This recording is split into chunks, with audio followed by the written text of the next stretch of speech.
on. Let's go into enemy country. We're behind enemy lines. Henry Huckamaki joins us from Russia. Hello, Henry. Hello, David, and I'm going to apologize right away for my voice. I lost it last night, so I'm going to sound very funny during this interview. Well, what your partner had pneumonia. How is she feeling? She's doing much better now.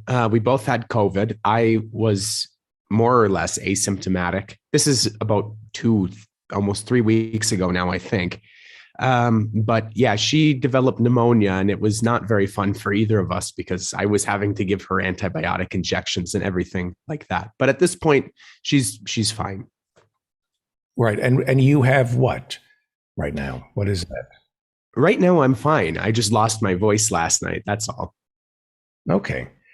So earlier, Professor Marianne Cummings found the evidence that Saul couldn't find. You said that every year Putin amasses troops along the border, and every year we're told he's being menacing towards Ukraine, and Saul couldn't find it on the web. Somebody else couldn't find it on the web, but yeah, I posted a picture of this on Twitter of 6 days ago, and it's gotten almost 2,000 likes at this point. Yeah, I went back and was able to very, very easily find news articles from major outlets every single year since 2016. Over 100,000 Russian troops are amassing on the Ukrainian border. They're going to be invading anytime within a week. It's just that this time the sustained push in the news media has been significantly longer than in the past. In previous years, that was, a week of sporadic articles in different news outlets. Again, major news outlets, but one or two per outlet would come out. And then about a week later, the troops would pull out and that would be the end. This year, it's been different. This year, it's been the consistent drumbeat in every media outlet for well over a week and a half at this point, well over 2 weeks at this point, I guess. So yeah, in terms of the actual story, it's the same story we've heard every year. It's just we've seen more of it this year than we have in the past. There's the banner headline in the New York Times right now. Fear of Ukraine invasion rises after artillery barrages. A whistling sound, then an explosion. Our reporter captured the scenes after artillery strikes hit schools in Ukraine. Yes, I can actually talk about this. So there was a kindergarten actually that had been hit by a shell. This is in Ukrainian controlled territory within Ukraine. There's two, you could think of them as like breakaway republics or separatist held republics, depending on what side of the debate you fall on. You would categorize it as one of those two things. But we have Donetsk and Luhansk, where the separatists, Russian separatists, in terms of the people are from Ukraine, but they are advocating for secession into Russia. They control the territory just outside of those areas. So in Ukrainian controlled territory, there was a kindergarten that was hit by a shell. And each side, of course, naturally is blaming it on the other side. Interestingly, within half an hour of the shell hitting the building, Boris Johnson, Prime Minister of the United Kingdom, was already in the media saying, it's a Russian false flag. They're going to blame the Ukrainians for shelling this school. The Russians were saying that the Ukrainians shelled the school. The Ukrainians said the Russians shelled the school. Everybody is pointing fingers at each other. Nobody has definitive conclusions of what happened. However, there has been some analysis that's been done of this. And there's a few pieces of evidence that would point that it's more likely to be coming from the Ukrainian military hitting the school than the Russian separatists. First of all, the school is in Ukrainian controlled territory. Second of all, the location of the shell where it hit, it almost certainly would have been fired from Ukrainian territory, both in terms of the part of the school that was hit, the direction that that part of the school was facing, as well as the trajectory of the round itself. The trajectory was very flat. Most of the shells that are coming from the separatists in the separatist controlled areas are mortar shells, so they drop. This was very flat, more like an anti-tank round or something like that. But based on the evidence that there is right now, it almost certainly looks like it was fired from Ukrainian controlled territory. And it was fired in a way where there was very little potential for collateral damage. It was fired basically shooting out of the town so that nobody on the backside of the building would be hit, not like shooting through a building into a busy interstate or something like that. So there's still a lot of details that need to come out about that. And there's a lot of he said, she said on both sides. Both sides are naturally blaming each other for that shelling of that kindergarten. But the initial facts that are coming out from that are looking like it's probably more likely that it came from the Ukrainian military than it came from the separatists within Ukraine. But again, very preliminary. It just happened. The Washington Post. Lead story. U.S. officials have obtained intelligence that Russia's announced military pullback from Ukraine's border was a deliberate ruse to mislead the United States and other world powers, 4 officials said on Thursday. All 4 officials spoke on the condition of anonymity to discuss the sensitive intelligence. Is Judith Miller working for the Washington Post? Not to the best of my knowledge, but it wouldn't be a surprise if she was moonlighting for these stories. Right. But yeah, basically what they're saying here is that, you know, if Russia has troops along the border, inside their national borders, mind you, it's always worth reiterating that point, that the claim is never that Russia already has put the troops outside of their national borders. The troops are inside of their borders. It would be the same as having our troops in New Mexico or Montana. You know, when they put their troops near the border, the media says, oh, scary, the troops are by the border. That means that, of course, they're going to invade, because anytime anybody has troops by a border, they're automatically going to invade. And then when they say that they're going to pull the troops back at the end of the planned training exercises that were taking place, that's also scary somehow. Like, it's scary when the troops are there, and it's scary when the troops go. They're lulling us into a false sense of security. No, this has happened every single year for the last, 6 or 7 years at this point. It shouldn't be a surprise to anyone. But the problem is that when you have these officials speaking on the condition of anonymity, it allows them to put this information out there in the media. The media says, we have it on good authority that this is going to happen. It doesn't happen, inevitably. And then the sources were anonymous. They never face any pushback. They never have people in the streets pointing them saying, you were beating the war for drum. You were saying that the drums for war.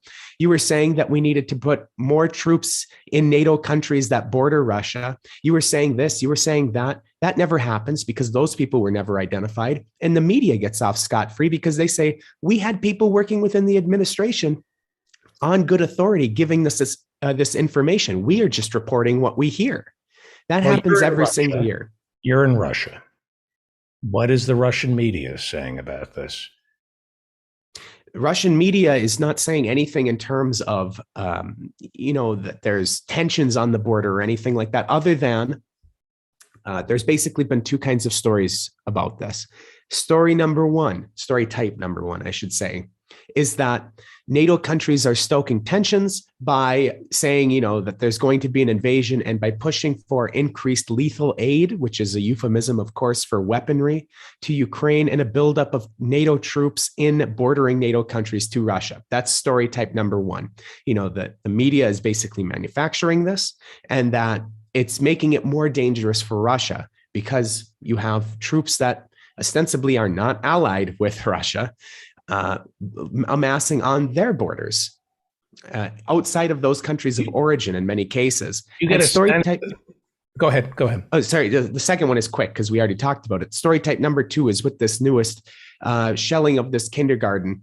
There have been some stories that have been coming out trying to figure out what exactly is going on there. And of course, in Russia, the media is saying that it was Ukraine, the Ukrainian military, obviously much more definitively than I'm saying it. And meanwhile, I've also looked at news sources like the Kiev Independent that have said, yeah, it's definitely the Russian separatists, like with 100% certainty. I think both of those takes are overly simplistic because we don't have the facts available. But the facts that I've seen that have been coming out early on, again, would point to the latter being more likely. Again, not saying that that's absolutely the case, but those are the 2 kinds of stories that we've had here. When you invade Ukraine with 150,000 troops, that's war. Do you get a sense in Russia that we're going to war, that there's going to be rationing, that they're going to increase the draft, that there's going to be sacrifice? Is there tension in the air? No, not at all. Yeah. So the first things first, 100,000 or 150,000 troops amassed on the Ukrainian border. It sounds scary because, I mean, 100,000 people is a lot of people. That would be like the entire city of Green Bay, Wisconsin. Shout out for Professor Harvey Kaye, being on the border of, Canada. But if you were looking at an actual military invasion of the nation of Ukraine, that is nowhere near what you would need for the invasion to be successful. And Ukrainian analysts themselves have pointed out as much. There's, again, I'm forgetting the name. It's like the Center for Strategic Studies or the Center for Strategic Defense, something like that. It's a Ukrainian-based think tank that it's independent from the government, but it's run by many former Ministry of Defense officials there. They have put out piece after piece after piece saying the amount of troop personnel on the border is not nearly what you need to have an invasion. The material that's on the border is not nearly what you need to have on the border. So then shifting to the other side of this, David, which is more related to the question that you asked, what is the attitude here? The attitude here is that there's no invasion that's going to be happening. People don't feel like there's a war coming. The only threat that people have had any sort of that I've heard any sort of mentioning about is the fact that NATO is trying to push more lethal aid, again, quote unquote, just it's weapons, weapons of war, and troop personnel are coming closer to the border.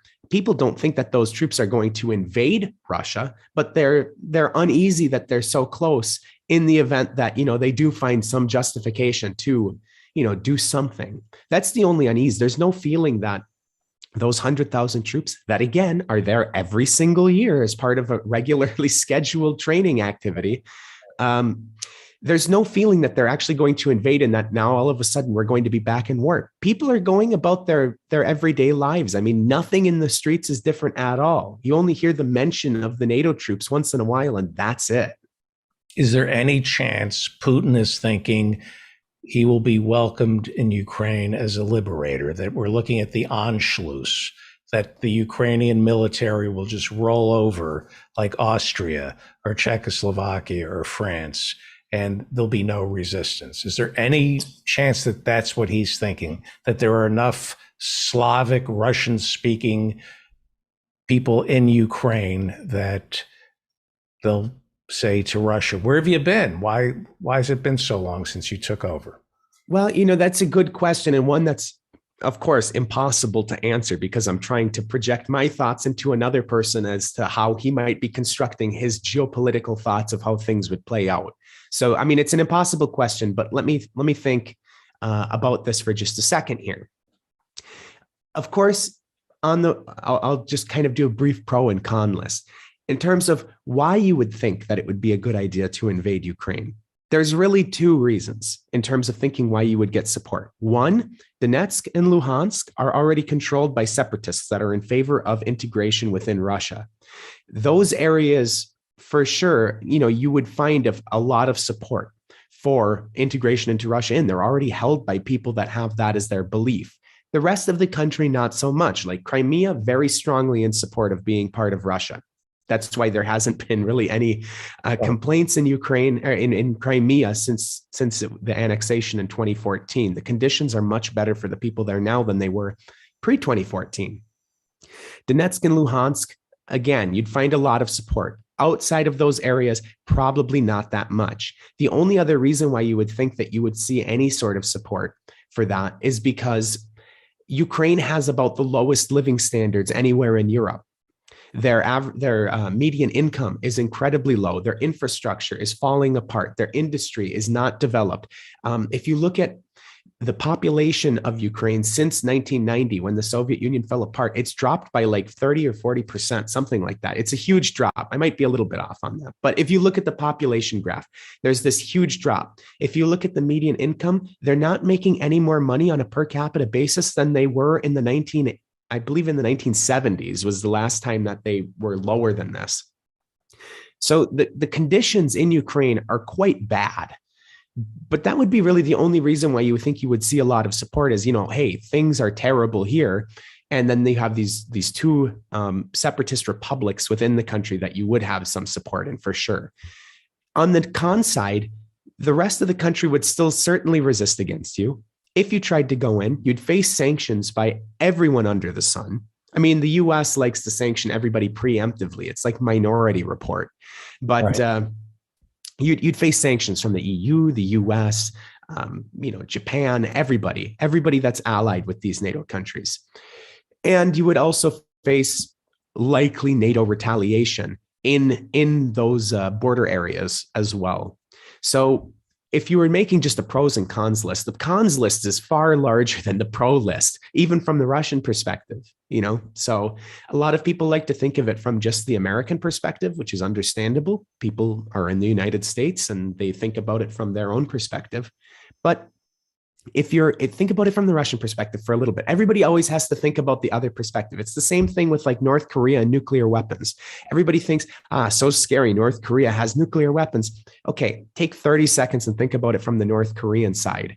The nuclear weapons are one of the only things that, one, keep the country somewhat militarily viable against a force like the United States. And two, it frees up a lot of the military for work in the industry, which they need economically. There's two very good reasons why North Korea has a nuclear weapons program, but you have to think about it from the North Korean perspective. So just like that, you have to think about this from the Russian perspective.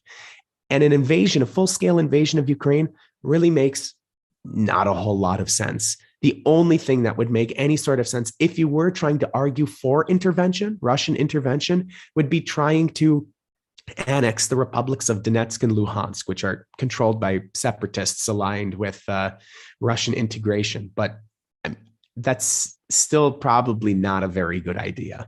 Well, let's turn to more cheerful news. COVID.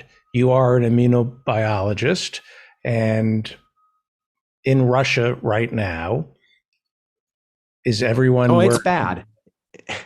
It's bad. COVID is bad right now here. People don't wear masks. People don't wear masks at all. Even in mask mandates.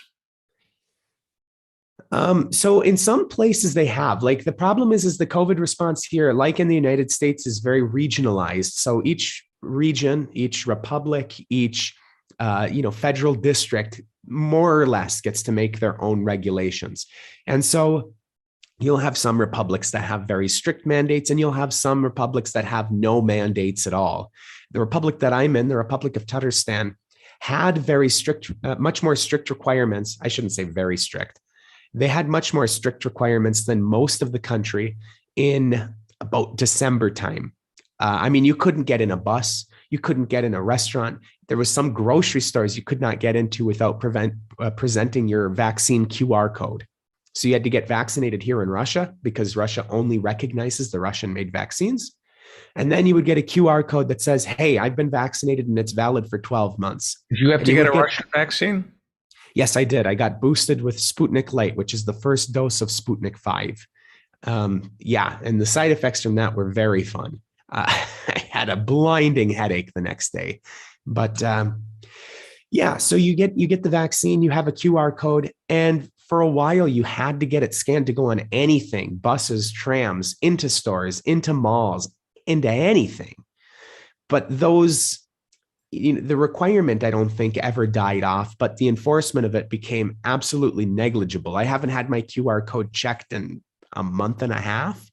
Right. So you don't have an anti-mask or anti-vax contingent vociferously fighting vaccines or masks in Russia, do you? Yes and no. So actually, the unvaccinated population of Russia is pretty large, even though that there's a very good vaccine here. That vaccine uptake percentage is not very good.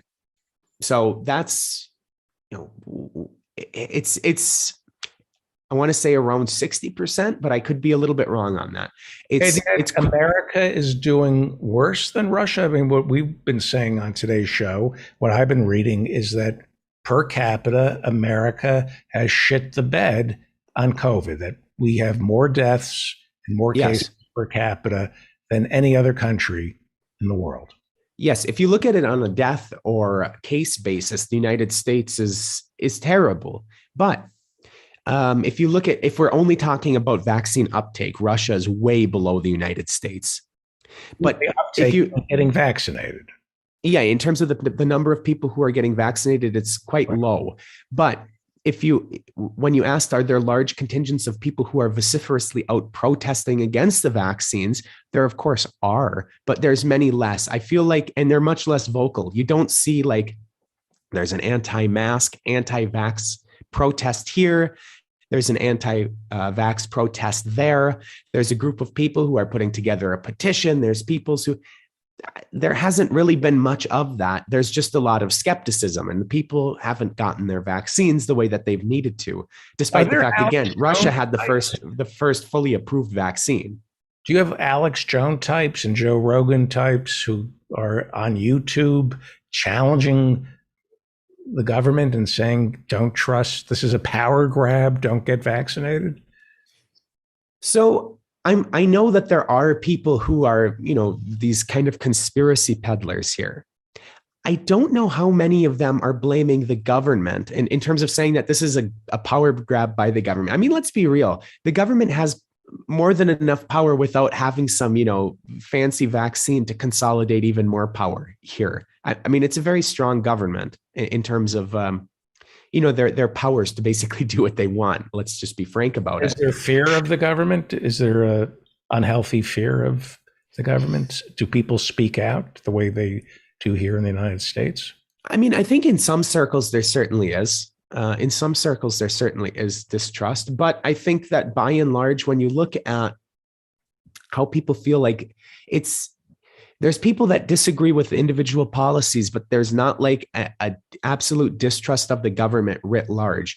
I feel if you look at the public perception of the government in terms of the ruling government, you would find higher approval than you would in the United States. But that's not really saying much. The approval of the United States governments is in like the 20%, something like that. It's really bad. What about big pharma? Do you have a mistrust of big pharma in Russia? I don't think so. And one of the reasons is because there's not a ton of profit in it. So, I mean, yeah, the companies get their money, but it's not seen by the consumer as much. So we have health insurance here.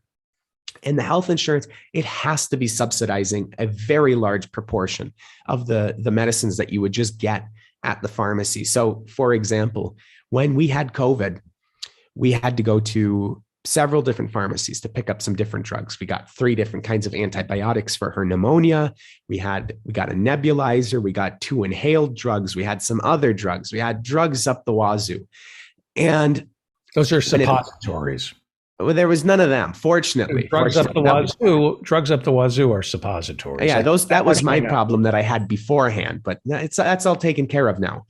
But if you look at how much we paid for all of those drugs, and they don't check your insurance, like everybody has to have insurance. So like when you go to the pharmacy, the insurance payment is already factored into the price that you pay. So when we bought all of this stuff, including a brand new Philips nebulizer, like brand name, we got everything we needed. It was about $65 out of pocket for all of these drugs. My mom's a pharmacist. My mom. I went through the list of all of the drugs that we had. I said, okay, Ma, how much would all of these drugs cost in the US if I wanted to buy it? She goes, at least $1,000. Wow. At least $1,000. Wow. But because of the insurance that's set up here, it was like $65, including the nebulizer. The nebulizer cost half of what the total price was. It was like $35 for the nebulizer and $30 for the antibiotics, the syringes, the lidocaine, the inhalable medicines. I mean, everything was like $30 total. The nasal balm and all kinds of stuff. So, is there profit to be made in the pharmaceutical companies? Yeah. But most of their profit probably comes from the insurance companies. The obligatory insurance comes from the income tax here, which is a flat 13% tax. So if you ask the average person, like, is the pharmaceutical industry in Russia this like lecherous, blood-sucking entity? Most of them would probably say no, because they don't see that when they go to the pharmacy. You go to the pharmacy and you can get anything you want for like $2, $4 for like an expensive medicine. I see Ann Lee in the chat. I just glanced over right now. She said 13%. Yes, 13%. It's a flat 13% income tax rate, although I'm still paying 30% for the next 2 weeks. When you move to Russia. Steve Forbes is the treasurer. Yeah, you're right. Hey, but yeah, when foreigners come to Russia, they have 6 months, like a 6-month probation where they spend 30% or they pay 30% income tax. And it's deducted from your pay by your employer. So I don't have to file or anything here. I still have to file in the US. You say it's but 30% for 6 months, and then it drops to 13% for everybody. Are we saying the death, what is the death rate in Russia? Is it, since you don't have as many people vaccinated, are they dying, or are the treatments getting better? I know that Pfizer supposedly has a pill that's out. Is that effective? Is that available in Russia? Should it be available in Russia?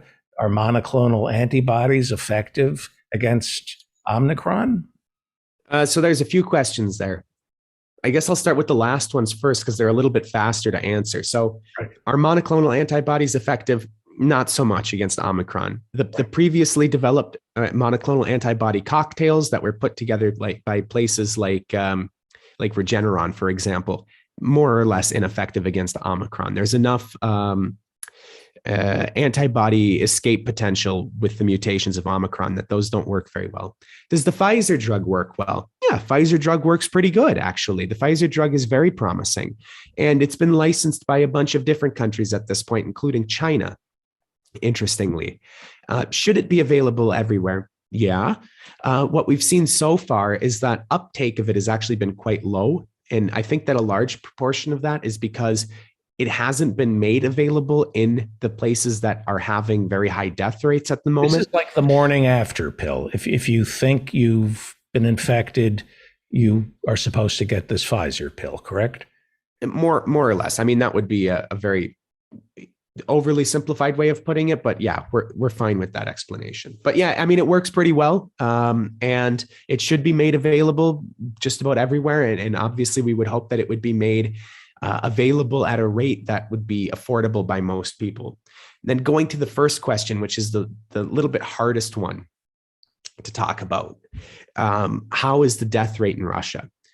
The death rate in Russia is higher than in most countries, but I think that there's an alternate explanation than just the fact that there's poor vaccine uptake. Of course, that plays some role in this. The lower the vaccine uptake of the country, the higher the death rate, because when you get the vaccine, even if it doesn't prevent you from getting sick, it dramatically reduces your likelihood of being hospitalized or dying, right?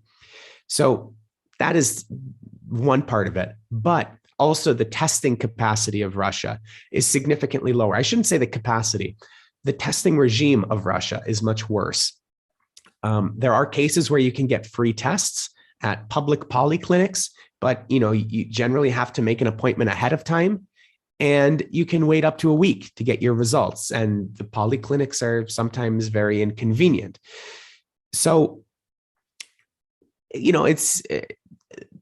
it's also expensive if you don't go to those places. So there's clinics everywhere that you can get tests at. Like if I go 2 blocks in almost any direction, I'll find a clinic that can test me.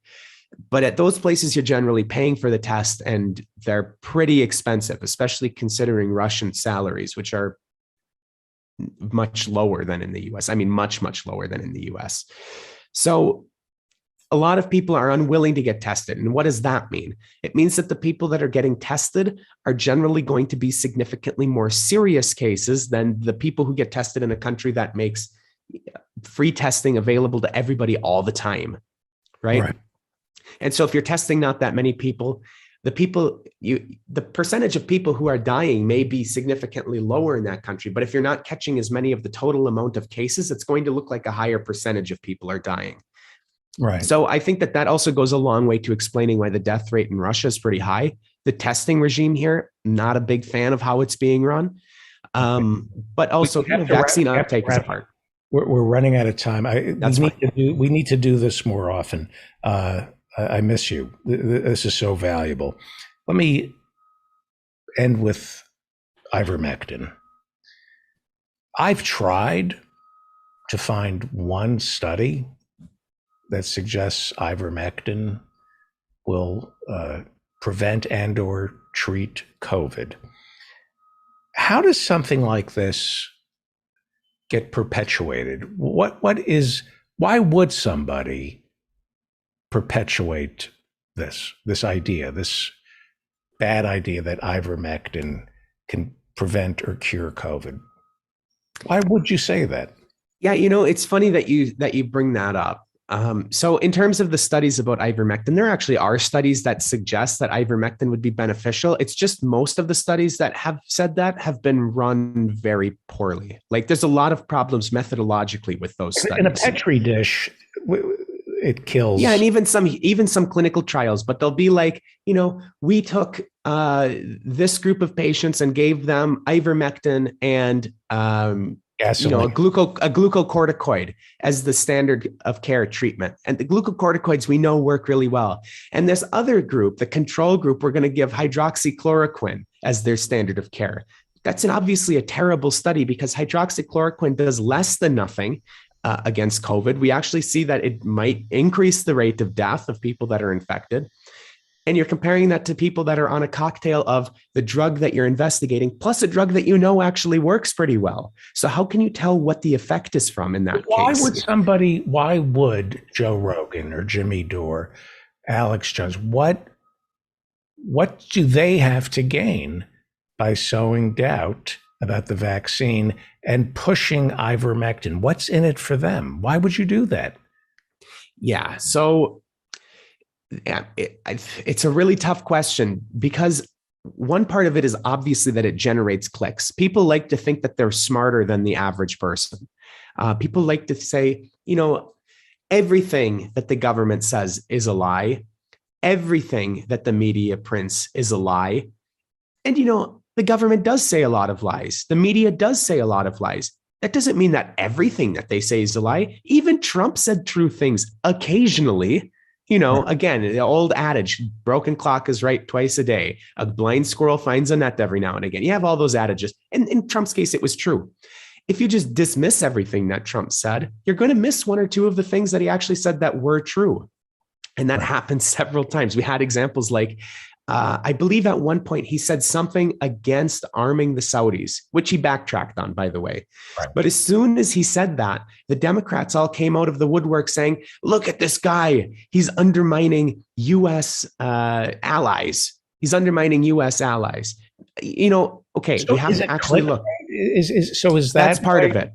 For sure. That's part of it, is that people like to think that they're smarter than everybody else. And if you say that, they're feeding you lies and you've taken it up as, as the truth, and I know that it's a lie, you feel smarter than somebody, but it doesn't actually require any actual investigation. It doesn't require you going into the lab and testing it. It doesn't require you to do actual well-controlled trials. The people that do that are all pretty unequivocal that ivermectin doesn't work. So that's part of it. And the other part of it, I think, is that, in a lot of cases, I don't think that it's necessarily that there's profit to be made in the pharmaceutical industry. Ivermectin's really cheap. It's not like you're making a cash cow out of that. But I do think that, there is money behind the push for it, even if it's simply because you get more people watching your show because you're telling them that they're smarter than people who are watching other forms of media, which again, they may be, but just knee-jerk reaction to saying the media says this. The need to have a fresh, hot take that you can't hear anywhere. And obviously it's worked. Look at the people that have been pushing this. Their numbers go through the roof. I mean, if I wanted a way bigger following on, Twitter or whatever, I'd be pushing it too, because even though the majority of the scientific consensus would be against you, like actual real scientists that do this sort of work, they would all be against you. But I would get quite a following of people that think that they're smarter than the government, which again, you may be like, the government does lie to you a lot, but doing it as a knee-jerk reaction is a very, very bad idea. It's immoral. The mood here in America is we're done with COVID. Applause break. When somebody says, I'm over COVID, it feels like the consensus now is COVID is over. This is what we're hearing, and that lift the mask mandates and get back to normal. Blue states are lifting the mask mandates. Is that because a vocal minority has worn us down, or the science is there to suggest that Omicron was the last gasp of a dying virus? No, that's absolutely not what we should be thinking. In fact, there is a very interesting article that I have pulled up on my phone right now that came out from Scientific American. Let me just grab it here because I've literally got it on my phone in front of me, so I can read you the title of it.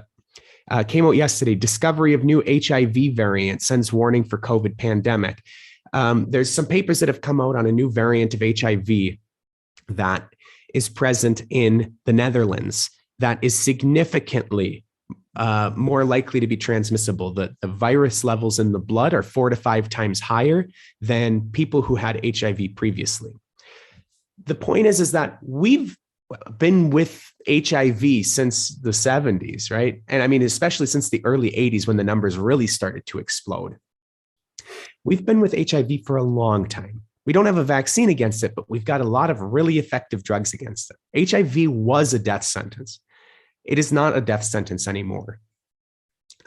Many people live decades with HIV. But and HIV is the mutations of HIV, the mutation rate is very interesting, something that would take a long time to explain right now. So I'm not going to. And we've the also point is that a woman was just supposedly cured of HIV, a third yeah. one. Yeah. We have advances that look at HIV or that are effective for HIV all the time. Right. HIV is not a death sentence by any stretch of the imagination at this point. It can be, I don't want to say easily managed, but it can be managed and without breaking the bank either. Now, the thing is that some people, and I have been pushing against this since the beginning of the pandemic, some people have been saying, mutations, they naturally tend to make a virus less deadly over time. That's absolutely not the case. A mutation is just as likely to make something more deadly or more transmissible as it is to make it less deadly and less transmissible. And this case of HIV is a very good example of that. And that's the point of this article, is it's comparing this new discovery of this new variant of HIV with potentials for new variants of COVID. If HIV has been very, not easily controllable, but it's been controllable for a very long time at this point and for very, very cheap. We now just saw a new variant come out that has increases the level of the virus in your blood by 4 to 5 times. And it can also significantly increase the amount of, or I should say, decrease the amount of time. It increases the rate at which your immune system deteriorates, right? So hopefully everybody remembers, AIDS is the manifestation, the clinical manifestation of an infection by HIV. You can manage the infection of HIV and prevent you from actually developing full-blown AIDS, the physical manifestation of it. This new variant speeds up the amount of time that your immune system crashes and you develop AIDS. This is essentially saying that it's more severe. This is a virus we've been around with for decades. This is what happens. Mutations are just as likely to make it more severe as they are less severe. Now, maybe you could say, okay, well, if a virus was super, super severe and killed you in 3 days, it wouldn't be able to spread as well or as far as it would if, it just kind of lingered around for a month and you were infectious for a month. Ebola Sudan was a good example of this. 53% of the people that got it died, but they would die like 2 days after they developed their symptoms. They would infect the people who were on the hospital beds right next to them, but nobody else because they were, completely incapacitated the entire time that they were sick. So it wouldn't spread very far.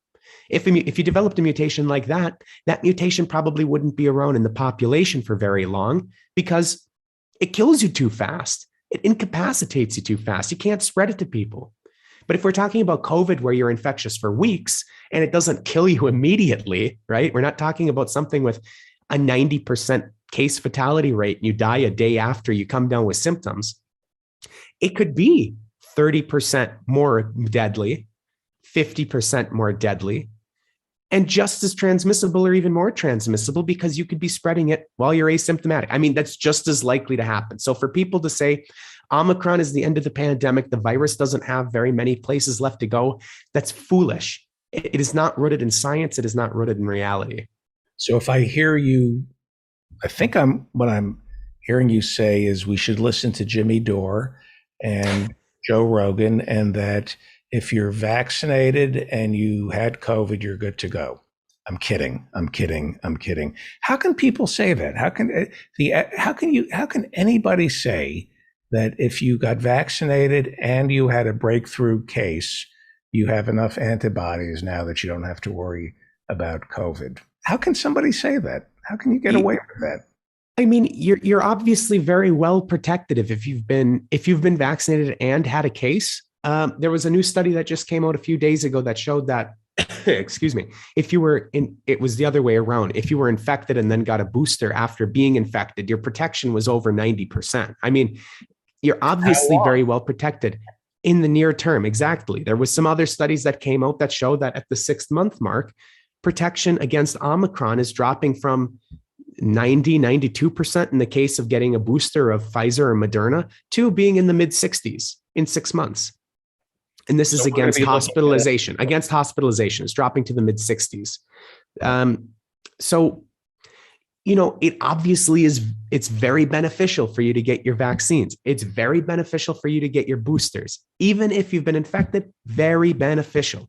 However, if you're going to take it as like, okay, now I'm set. Yeah, maybe I get infected every 6 to 12 months because my immunity is waning, but my immune system will still be pretty good and I'm not going to die from it because I've got pretty good protection. This is how we perpetuate the virus still spreading in community and making it become a long-term pandemic. People like to say that COVID is becoming endemic. Endemic means that we have a standard level of infections and deaths on a yearly basis. We are not seeing that. We're still seeing spikes in the amounts of cases and spikes in the amounts of deaths that then go into troughs. We have a new variant and it becomes another spike. That is not indicative of an endemic disease. And why would we settle for having an endemic disease? We could say that HIV is endemic because 20% of the people in the country have it at any given time. And then those people die and, some more people get it. 20%. No, but let me use something really serious. Let me just to illustrate this point. 20% of the people in the country have HIV. They die out. Some more people get it. So we always have 20% of the people in the population having HIV. That's endemic. That doesn't mean that we should just be like, it's endemic. Who cares anymore? We don't need to develop treatments. We don't have to keep working on a vaccine. That's insanity and it's stupidity. Just because you put a title endemic on it does not mean that it's over. When we're still having as many people dying in many countries, including the United States up until very, very recently, more people dying than on 9/11, an event that brought 2 decades of death and destruction into the Middle East as a reprisal against that event. We have more people dying every single day than that event had on a one-time basis. And we're going to say, well, it's endemic now. Who really cares anymore? Insanity, stupidity. Like, what else can you call it? American? Yeah. I mean, but it's not just America. I know.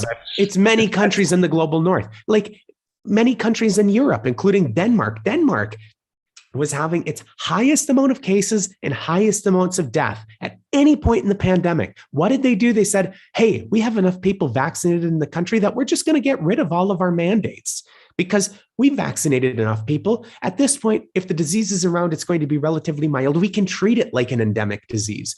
They did that at the point that they were having more deaths than at any point in the pandemic. Like, it broke the minds of the scientific and medical decision makers, policy makers in Denmark, because they became accustomed to it being, this is part of life. This is endemic. It's stupid. There was more people dying on a daily basis than ever before. Why would you settle for that? Like, if we had 9/11 happening every day, you wouldn't just say, well, it happens every day. We should just stop trying. Right. Obviously, you wouldn't do that. You wouldn't do that in any other context. Why should we do it here? It's 2022. We're in the middle of February. Omicron is spiking down now.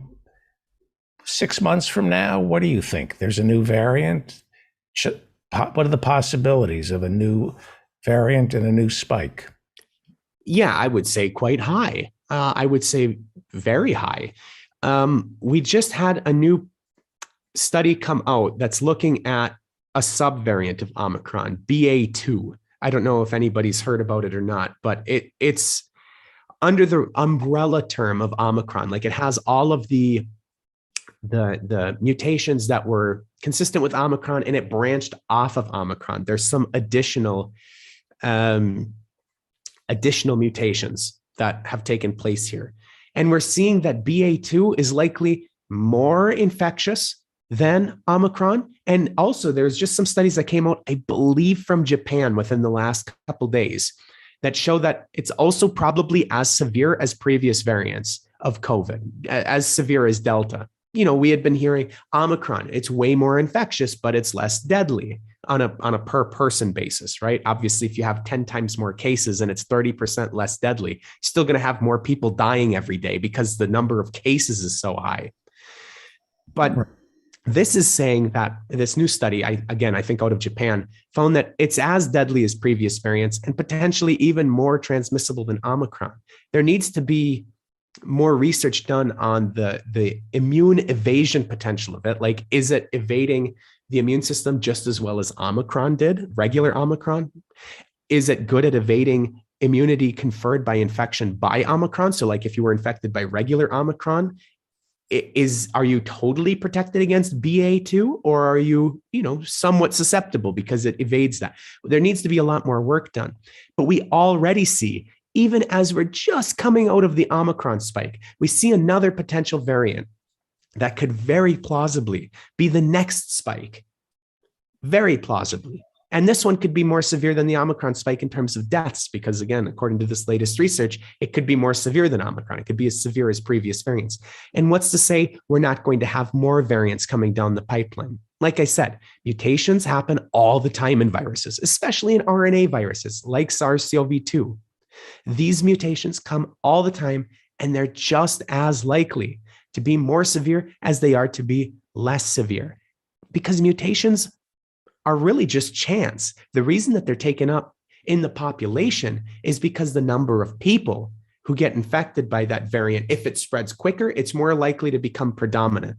But the mutations itself are, not quite equally likely to happen, because the biochemistry means that some different amino acid substitutions are less likely to take place because they like being next to other amino acids. That's obviously far more specific than we need to get here. The point is that we shouldn't just expect COVID to keep becoming less and less severe over time until eventually, we just forget that it was a thing. That is possible. It's also possible that the infection rates could go up, the severity goes up, and many more people die. We have to be prepared for that. Right. Henry Hakamaki is an immunobiologist living and working in Russia. Listen to him on Gorilla History, co-hosted by the great Professor Adnan Hussein. Subscribe to him on Twitter at Huck1995. And he has a newsletter that you can subscribe to on Patreon. Go to patreon.com/Huck1995. And more often, please. And just a brief mention, for folks that listen to Gorilla History, we have an episode coming out today for me, tomorrow for you, on Friday. We're going to be talking about linguistics and the politics of fear, which is rhetoric used by right-wing populist groups. And it features a guest host, which is my partner. She's a linguist. So anybody who's interested in linguistics and rhetoric of the far right, look for Gorilla History wherever you get your podcasts. It'll be coming out sometime, in the morning, maybe midday for you on Friday. Fantastic. Thank you, Henry Hakamaki, coming to us from Russia. We need you here. We miss you. Well, anytime, David. Send me a link anytime. Okay. Thank you. Thank you so much.